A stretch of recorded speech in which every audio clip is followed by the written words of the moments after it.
अपनी उम्र की एक लड़की से मिलती है, लेकिन उसकी दादी का पैर मोच खाने की वजह से उन्हें चलने में दिक्कत हो रही थी। जोई अपने कुछ आदमियों से कहती है कि दादी को पास के मेडिकल सेंटर ले जाएं। हाना भी साथ जाना चाहती है, पर उसे बोला जाता है कि उसका आगे बढ़ना जरूरी है। उसे भरोसा दिलाया जाता है कि उसकी दादी जल्द वापस आ जाएगी, पर अभी उन्हें आराम की जरूरत है। कुछ देर और चलने के बाद हाना देखती है कि कुछ आर्मी वाले अपनी गाड़ियों के साथ उनका वेट कर रहे हैं। हाना उनसे पूछती है कि अगर ये गाड़ियां इतनी पास थीं, तो आपने मेरी दादी को मेडिकल सेंटर क्यों भेजा? वे तो हमारे पास आ सकते थे। हाना को अब कुछ गड़बड़ लग रही थी, इसीलिए वो आगे जाने से मना कर देती है। मिलिट्री ऑफिसर कहता है, ठीक है, हम सुबह तक तुम्हारी दादी का वेट करेंगे। जैसे ही वो यहाँ पहुँचेंगी हम उन्हें साथ ले लेंगे, लेकिन देखो हमारे साथ कुछ बच्चे हैं जो कल सुबह तक बिना खाने पानी के बीमार पड़ जाएंगे। दूसरी लड़की भी हाना को समझाती है, टेंशन मत लो, मेरे दादाजी भी तुम्हारी दादी के साथ गए हैं, वे कल सुबह तक अपार्टमेंट पहुँच जाएंगे। हाना अपनी दादी के लिए बहुत फिक्रमंद थी, पर उसे समझ नहीं आता कि क्या करे। उन लोगों से ज्यादा देर तक लड़ न पाने की वजह से हाना बिना दादी के ही जाने पर मजबूर हो जाती है। इधर वे लोग दादी को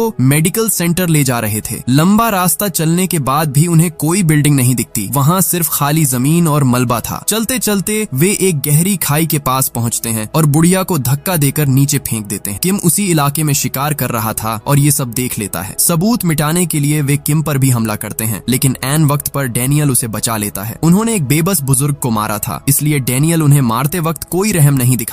लेकिन यहाँ कुछ ऐसा होता है जिसे देखकर उनके पैरों तले जमीन खिसक जाती है। वो देखता है कि ये लोग मरने के बाद भी जिंदा हैं और उनके जख्म बहुत तेजी से भर रहे हैं। वे दोनों उन्हें मारने की पूरी कोशिश करते हैं, पर ये लगभग इम्पॉसिबल लग रहा था। जब वे कमजोर पड़ने लगते हैं, तभी अचानक एक लड़की वहाँ आती है और इन सुपर ह्यूमन से लड़ने में उनकी मदद करती है। वो कहती है कि इनका सिर शरीर से अलग करना होगा। वे बिल्कुल वैसा ही करते हैं और सबको खत्म कर देते हैं। लड़की उन्हें बताती है कि उसका नाम लियोन है और वो एक आर्मी ऑफिसर है। वो और कुछ दूसरे ऑफिसर्स भूकंप में बच गए थे। वे कई महीनों तक लोगों को रेस्क्यू करते रहे, लेकिन सबके लिए शेल्टर और खाना ढूंढना सबसे बड़ा चैलेंज था। भटकते भटकते उन्हें एक ऐसी जगह मिली जहां अब भी पीने का पानी था। उन्हें रहने के लिए एक बिल्डिंग भी मिल गई, जो इतने बड़े भूकंप के बाद भी शहर की इकलौती खड़ी बिल्डिंग थी। उन्होंने मिलकर उस जगह को रहने लायक बनाया। तभी अचानक उनकी बिल्डिंग में एक शख्स आता है। पता चलता है कि ये कोई और नहीं बल्कि वही डॉक्टर यांग जीसू है, जो किसी तरह भूकंप से बच गया था। ली सबको बताती है कि ये आदमी एक डॉक्टर है और हमें एक डॉक्टर की बहुत जरूरत है, इसलिए इसे अपनी फैमिली का हिस्सा बना लेना चाहिए। शुरुआत में जीसू बहुत अच्छा था, लेकिन उसके आने के बाद से बच्चे अचानक गायब होने लगे। ये सब जानने के बाद ली को उस पर शक हुआ। ली कहती है, एक दिन मैं उसके पास गई और गायब बच्चों के बारे में पूछा। तभी मुझे पता चला कि वो हमारी पीठ पीछे इंसानों पर एक्सपेरिमेंट्स कर रहा था। यहाँ हमें पता चलता है कि यांग ने अपनी बेटी को जिंदा करने के लिए जो वैक्सीन बनाई थी, वो कोई मामूली दवा नहीं थी। उसी इंजेक्शन की वजह से वो कई महीनों तक उस बिल्डिंग में फंसे रहने के बाद भी जिंदा बच गया था।